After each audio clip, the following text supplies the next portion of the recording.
नमस्कार मंडळी, पुन्हा एकदा आपल्या यूट्यूब चॅनलमध्ये सर्वांचे खूप खूप स्वागत। आज आपण पारंपरिक पद्धतीने अंडा करी बनवणार आहे।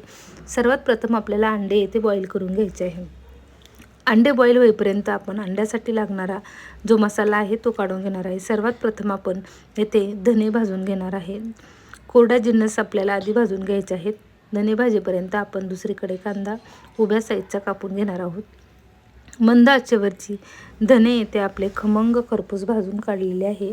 त्यानंतर त्याच तव्यामध्ये आपण थोडेसे येथे पांढरे तीळ वापरणार आहे। पांढरे तीळ वापरणे ऑप्शनल आहे।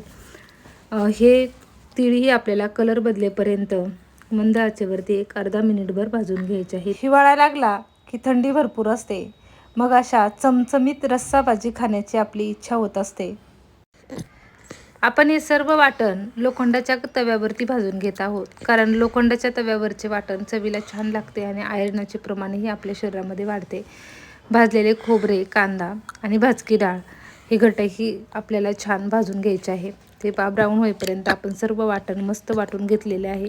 अंड्याच्या कालवणाला रस्सा करायचा असेल तर लसूण भरपूर घालायचा। धने, भाजके तीळ, लसूण, डाळ, खोबरे आणि कांदा हे सर्व वाटण आपल्याला मिक्सरच्या भांड्यामधून बारीक वाटून घ्यायचे आहे।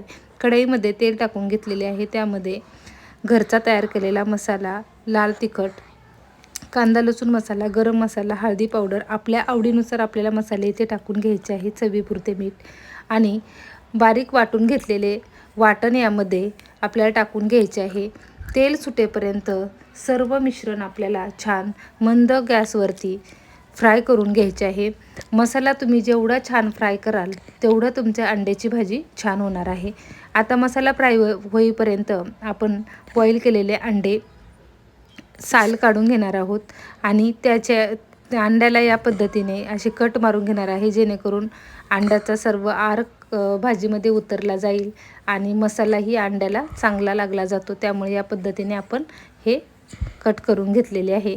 आता बऱ्यापैकी आपला मसाला इथे फ्राय झालेला आहे। तेल सुटेपर्यंत हे वाटण आपल्याला चांगले 7-8 मिनिट फ्राय करून घ्यायचे आहे। हे पहा, अशा पद्धतीने मस्त असे आपला वाटण इथे फ्राय झालेले आहे। मसाल्याला कलरही छान आलेला आहे। कोणत्याही भाजीला शक्यतो गरम पाणी टाका, गरम पाणी टाकल्याने भाजीची चव छान येतोय। भाजीला उकळी आलेली आहे। आता यामध्ये आपण बॉईल केलेले जे अंडे आहे ते अंडे टाकून घेऊ। हे पहा, अशा पद्धतीने एकदम मस्त अशी खमंग आणि छान स्वादिष्ट चविष्ट अशी आपली येथे अंड्याची ग्रेव्ही तयार झालेली आहे। आपण ही ग्रेव्ही पारंपरिक पद्धतीने तयार केलेली आहे। ही अंड्याची भाजी तुम्ही बाजरीची भाकरी, चपाती म्हणा किंवा भाताबरोबर खाऊ शकता। चवीला खूप छान लागते।